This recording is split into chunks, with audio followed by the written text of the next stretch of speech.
Hello students, today I am going to teach you the topic solubility from the chapter solution। तो आप solubility को हिंदी में विलेयता भी बोल सकते हैं। तो solubility क्या है? आपको पता है कि सॉल्यूट और सॉल्वेंट को मिलाने से आपको क्या बनता है? ये बनता है आपका सोल्यूशन। ठीक है, ठीक। अब यहाँ पर से एक कॉन्सेप्ट रेज होता है कि कितना सॉल्यूट हम किसी निश्चित मात्रा में जो सॉल्वेंट लें उसमें मिला सकते हैं। भाई जैसे आपके पास मान कर चलो 50 ग्राम वाटर है, 50 ग्राम वाटर है। अब इसमें आपको शुगर मिलाना है, शुगर इसमें मिलाना है, तो कितना हम मिला देंगे? ऐसा तो नहीं कि इसमें अब अगर 50 ग्राम वाटर है तो आप उसमें 60 ग्राम शुगर या 70 ग्राम शुगर उसमें ऐड कर सकते हैं। इतना तो नहीं कि आप 50 ग्राम वाटर में 2 किलोग्राम शुगर ऐड कर दें, ऐसा हो सकता है? नहीं होगा, क्योंकि तब वो सोल्यूशन आपका नहीं रह जाएगा। आप मिलाना है तो क्या 50 ग्राम वाटर में शुगर, 50 ग्राम वाटर ले लीजिए एक पॉट में, उसमें 2 किलोग्राम शुगर डाल दीजिए, पर मिक्सचर वो आपका होमोजेनियस मिक्सचर नहीं हुआ, दैट्स होमोजेनियस मिक्सचर होगा नहीं, फिर वो आपका सोल्यूशन नहीं होगा। तो हमें उतना सॉल्यूट मिलाना है कि जो मिक्सचर बने वो होमोजेनियस रहे ताकि सोल्यूशन बन सके। ठीक है, फिर तो कहने का मतलब है कि एक सॉल्वेंट की निश्चित मात्रा में हम एक निश्चित मात्रा में ही सॉल्यूट मिला सकते हैं। उसका एक प्रॉपर मेजरमेंट होगा कि कितना सॉल्यूट हम किसी सॉल्वेंट में मिला सकते हैं। ठीक है, तो मान कर चलो कि आप 50 ग्राम वाटर में आप ज़्यादा से ज़्यादा 80 ग्राम या 100 ग्राम, मान कर चलो 100 ग्राम आप शुगर उसमें मिला दे रहे हैं। यहाँ पर 100 है, 100 ग्राम शुगर आप 50 ग्राम वाटर में मिला दे रहे हैं। ठीक है, फिर तो अब ये दिखाओ, अगर शुगर 100 ग्राम मिलाए हैं 50 ग्राम वाटर में, ये टेम्परेचर हम बढ़ा दें तो टेम्परेचर बढ़ाने पर सॉल्वेंट मतलब और हम इसमें शुगर ऐड कर सकते हैं। उस 50 ग्राम वाटर में हम शुगर को और ऐड कर सकते हैं। तो इस प्रकार सॉल्बिलिटी की डिफिनेशन आ जाती है आपका, solubility of a substance is its maximum amount. किसी सब्सटेंस का ज़्यादा से ज़्यादा मात्रा, मतलब सॉल्यूट कितनी ज़्यादा से ज़्यादा आप ज़्यादा सॉल्यूट लें जिसे हम सॉल्वेंट में मिला सकें। और भी कैसा solvent? That can be dissolve in a specific amount of solvent. यहाँ पर स्पेसिफिक अमाउंट बहुत ही ज़्यादा इंपॉर्टेंट है। मतलब सॉल्वेंट का जो अमाउंट होगा वो फिक्स होना चाहिए। ऐसा नहीं कि आप 50 ग्राम वाटर लिए हैं तो उसमें 100 ग्राम शुगर मिलाए, उसके बाद आप 70 ग्राम वाटर ले लीजिए और उसमें फिर कह रहे हैं कि इसमें तो 120 ग्राम शुगर मिल जा रहा है। तो ऐसा नहीं कह सकते। आपका जो सॉल्वेंट का अमाउंट है वो फिक्स होना चाहिए, स्पेसिफिक अमाउंट ऑफ सॉल्वेंट। और फिर उसके बाद एक और कंडीशन है इसमें, एट ए स्पेसिफिक टेम्परेचर, मतलब उसका टेम्परेचर भी फिक्स होना चाहिए। अब मान कर चलो आप किसी पॉट में ये वाटर लिए हैं, इसमें आप शुगर ऐड करेंगे और नीचे से आप इसको हीट कर रहे हैं, हीट का सिंबल है, नीचे से इसको आप हीट कर रहे हैं, तो जितना ज़्यादा हीट करेंगे उतना ज़्यादा और शुगर इसमें ऐड कर सकते हैं। तो कहने का मतलब है किसी अमाउंट भले ही स्पेसिफिक हो, मतलब अमाउंट सॉल्वेंट का फिक्स हो, फिर भी आप उसमें शुगर उसमें ज़्यादा ऐड कर सकते हैं, मतलब सॉल्बिलिटी इंक्रीज हो जाएगी। लेकिन कब? जब उसका हम टेम्परेचर या प्रेशर कोई बढ़ाएंगे, कोई टेम्परेचर या प्रेशर किसी में से एक को बढ़ाएंगे। तो यहाँ से सॉल्बिलिटी का डिफिनेशन आता है, solubility of a substance is its maximum amount that can be dissolved in a specific amount of solvent at a specific temperature. It depends upon the nature of solute and solvent as well as temperature and pressure. जो solubility है वो solute और solvent के nature पर depend करेगी कि कितना ज़्यादा आप उसमें मिला पा रहे हैं। जैसे साल्ट है, ये शुगर में कितना ज़्यादा मिलेगा और शुगर जो है वाटर में कितना मिलेगा। साल्ट आपका वाटर में कितना ज़्यादा मिक्स होगा और शुगर वाटर में कितना मिक्स होगा, दोनों की सॉल्बिलिटी अलग अलग होगी। तो ये जो सॉल्बिलिटी है उस नेचर पर डिपेंड करती है सॉल्यूट और सॉल्वेंट की। अब नेचर क्या होता है, जैसे सॉल्यूट आपका HCl है तो एक कितना उसमें HCl जो है इसका डिसोसिएशन हो जाएगा H+ और Cl-। तो बहुत ज़्यादा इसकी सॉल्बिलिटी होगी, और जैसे कहीं पर CH3COOH हो तो उसमें कम डिसोसिएशन होगा मॉलिक्यूल्स का, एसिटिक एसिड। तो इसके बाद आपका आता है solubility of solids in liquid. Solubility of solids in liquids मतलब किसी सॉलिड को किसी लिक्विड में हमको मिक्स करना है। तो लिक्विड जैसे आपका सबसे फेमस लिक्विड वाटर है, इसमें आप सॉलिड या शुगर ले सकते हैं या साल्ट ले सकते हैं, कोई भी आप इसमें मिक्स कर सकते हैं, ठीक है। तो हमें अब ऐसी सॉल्बिलिटी पढ़नी है जो शुगर सॉलिड को लिक्विड में मिक्स करेंगे। तो फिर every solid does not dissolve in A given liquid, मतलब हर कोई सॉलिड किसी लिक्विड में नहीं मिक्स हो जाएगा। एग्जाम्पल के तौर पर सोडियम क्लोराइड NaCl, NaCl ये वाटर में आपका मिक्स हो जाएगा, लेकिन बेंजीन में आपका ये मिक्स नहीं होगा। जो NaCl होगा आपका साल्ट है, घरेलू साल्ट, ये आपका उसमें बेंजीन में मिक्स, बेंजीन का जो सोल्यूशन होगा उसमें मिक्स नहीं होगा। बेंजीन C6H6 होता है, इसमें मिक्स नहीं हुआ। पास में से आपका नैप्थलीन और एंथ्रासीन ले रहे हैं, ये आपका वाटर में नहीं मिक्स होंगे लेकिन बेंजीन में मिक्स हो जाएंगे। While sodium chloride and sugar dissolves readily in water, readily means बड़ी आसानी से।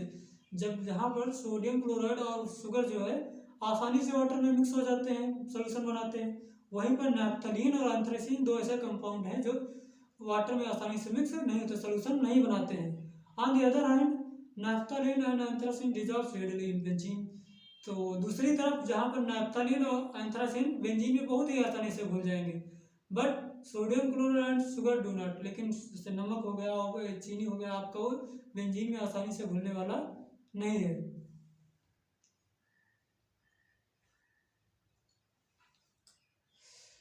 अब ये होगा आपका नैप्थलीन का फार्मूला, इसमें आप कार्बन गिन सकते हैं 1 2 3 4 5 6 7 8 9 10, C10, H कितने हैं 1 2 3 4 5 6 7 8, C10H8, यहाँ पर 4 का बॉन्ड पहले से बने तो यहाँ पर हाइड्रोजन नहीं होगा। ये आपका एंथ्रासीन का स्ट्रक्चर है जिसमें आपके कार्बन हैं 1 2 3 4 5 6 7 8 9 10 11 12 13 14। हाइड्रोजन कितने हैं 1 2 3 4 5 6 7 8 9 10 11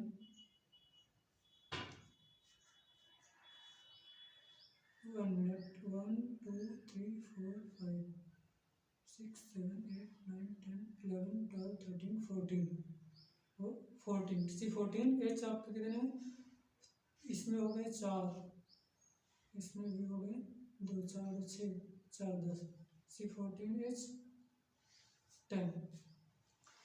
मगर नैप्थलीन में आपका 2 बेंजीन रिंग्स हैं, इसमें आपका 3 बेंजीन रिंग्स हैं।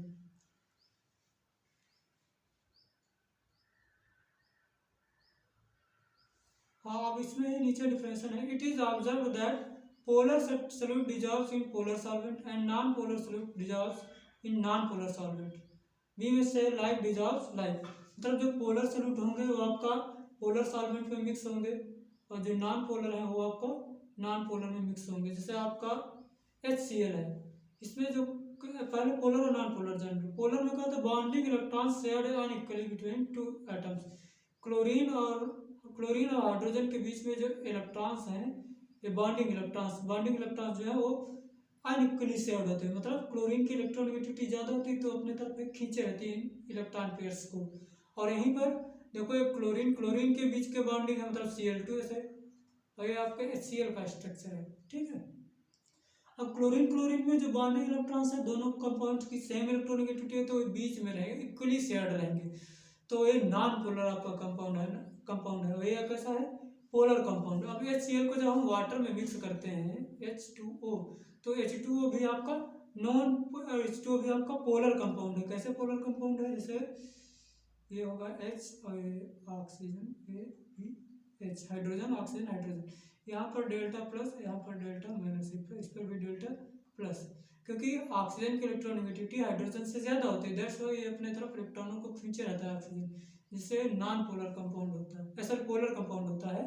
तो HCl भी पोलर है आपका, वाटर भी पोलर है, तो जो पोलर कंपाउंड्स होंगे वो पोलर में मिक्स करेंगे हो जाएंगे, और नॉन पोलर कंपाउंड्स आपका नॉन पोलर में मिक्स होंगे।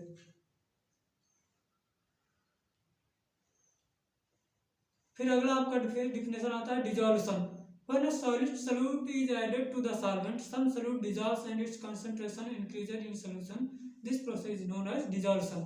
जब भी आप किसी सॉलिड सॉल्यूट को किसी लिक्विड सॉल्वेंट में, ये मानकर चलो आपका सॉलिड सॉल्यूट है, इसको लिक्विड सॉल्वेंट में ऐड करेंगे, तो जितना ज़्यादा ऐड करेंगे मतलब उसकी कंसंट्रेशन इसमें बढ़ता जाएगा, तो जिसको हम क्या बोलेंगे, डिजोल्यूशन बोलेंगे। क्या बोलेंगे, डिजोल्यूशन। ऐसा मानो जैसे आपका लिक्विड सॉल्वेंट है, ये आपका सॉलिड है।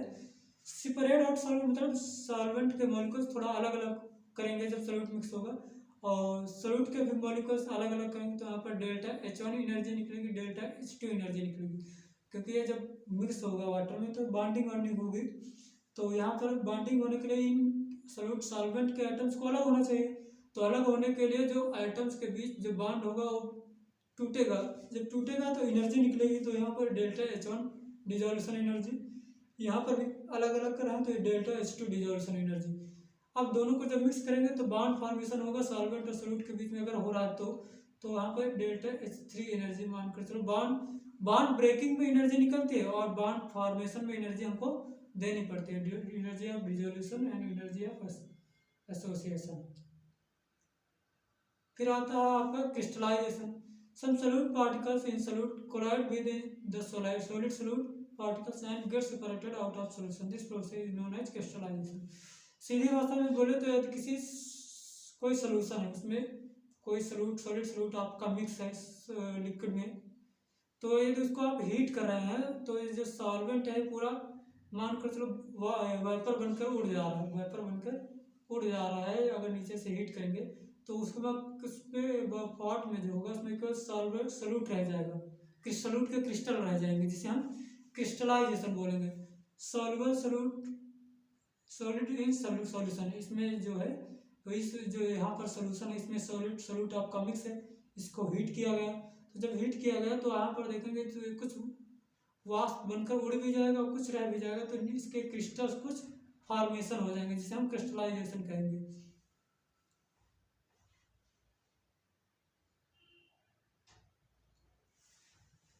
फिर है saturated solution. Such a solution in which no more solute can be dissolved at the same temperature and pressure. ये बहुत ध्यान रखना है, at the same temperature and pressure. एक ऐसा सॉल्यूशन मतलब उसमें पहले से ही सॉल्यूट किसी सॉल्वेंट में पहले से ही सॉल्यूट मिलाया जा चुका है, ये आपका सॉल्यूशन है।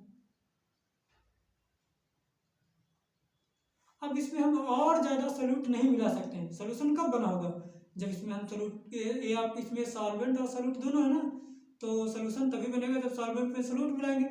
तो मान कर चलो सॉल्यूट मिलाते गए एक ऐसी सिचुएशन आएगी जब हम और ज़्यादा सॉल्यूट इसमें नहीं मिलाएंगे, किसी खास टेम्परेचर और प्रेशर पर, मतलब टेम्परेचर और प्रेशर फिक्स होना चाहिए, टेम्परेचर और प्रेशर नहीं बदलना चाहिए। तो उस समय जो सॉल्यूशन होगा उसको हम बोलेंगे सैचुरेटेड सॉल्यूशन।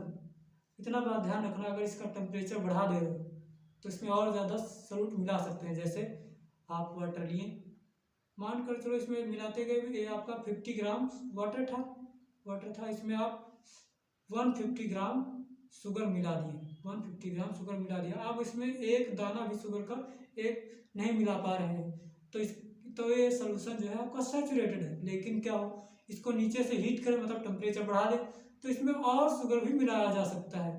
तो कहने का मतलब है सैचुरेटेड सॉल्यूशन तभी होगा जब उसका टेम्परेचर और प्रेशर फिक्स होना चाहिए। प्रेशर भी बढ़ाने से इसकी सॉल्युबिलिटी बढ़ाई जा सकती है, वो आगे बताएंगे प्रेशर बढ़ाने से कैसे सॉल्युबिलिटी को बढ़ाया घटाया जा सकता है। ठीक है, फिर आता है आपका equilibrium. A stage is reached when the two process occur at the same rate. मतलब टू प्रोसेस कौन कौन से, डिजोल्यूशन और क्रिस्टलाइजेशन। कोई आपका ये सॉल्यूशन है, इसमें आप सॉल्यूट मिला रहे हैं तो डिजोल्यूशन हो रहा है, और इसमें पहले से सॉल्यूट है तो सॉल्यूट के पार्टिकल्स हैं सॉल्यूशन में, इस सॉल्यूशन में आपके सॉल्यूट के पार्टिकल्स हैं, मानकर चलो ये सॉल्यूट के पार्टिकल्स हैं, तो ये एक दूसरे से सॉल्वेंट के कुछ भी पार्ट के संग तो एक दूसरे से आप जो सॉल्यूट मिलाएंगे, ये सॉल्यूट पदार्थ सॉल्यूट पूरा है तो इससे टकरा करके ये सोल्यूशन से अलग भी हो कुछ अलग हो जाएंगे, मतलब नीचे बैठते जाएंगे पेंटिंग में, तो क्रिस्टलाइजेशन भी उसी टाइम पर साथ में हो रहा। और ये कब होगा? ये तब होगा जब ये विलयन क्या इक्विलिब्रियम तभी होगा जब सोल्यूशन होना चाहिए क्या, सैचुरेटेड होना चाहिए। क्या होना चाहिए? सैचुरेटेड। मतलब आप इसमें शुगर मिला रहे हैं, मान कर चलिए वाटर शुगर मिला रहे हैं, तो जितना शुगर इसमें मिलाएंगे मान कर चलो वो मिल जा रहा है, उतना ही शुगर जो इसमें पहले से था वो क्रिस्टल उनके नीचे पेंटिंग में बैठ जाएगा। तो आपको डिजोल्यूशन और क्रिस्टलाइजेशन दोनों साथ साथ हो रहा है, दैट्स, और दोनों बराबर मात्रा मतलब दोनों की रेट सेम है, तो उस समय इक्विलिब्रियम स्टेज में होंगे। इससे जो सोल्यूशन होगा इक्विलिब्रियम स्टेज में होगा, सॉल्यूट और सॉल्वेंट मिलकर के सोल्यूशन बना रहा होगा, उसी टाइम पर सोल्यूशन मतलब क्रिस्टलाइजेशन हो रहा होगा जिसमें सॉल्यूट और सॉल्वेंट अलग अलग भी हो रहे हैं। क्रिस्टलाइजेशन में क्या होगा, ये जो सॉल्यूट के पार्टिकल्स होंगे वो अलग हो मतलब नीचे बैठते जाएंगे सोल्यूशन से हट करके, तो डिजोल्यूशन और क्रिस्टलाइजेशन आपका सेम रेट से हो रहा है, that's why this is a equilibrium condition. और एक इक्विलिब्रियम कभी हो सकता है, इक्विलिब्रियम कंडीशन कब हो सकता है, जब ये सोल्यूशन आपका क्या होना चाहिए, सैचुरेटेड होना चाहिए। सैचुरेटेड नहीं होगा तो केवल डिजोल्यूशन होगा, क्रिस्टलाइजेशन नहीं होगा, फिर इक्विलिब्रियम कंडीशन आप नहीं एक्सप्लेन कर पाएंगे।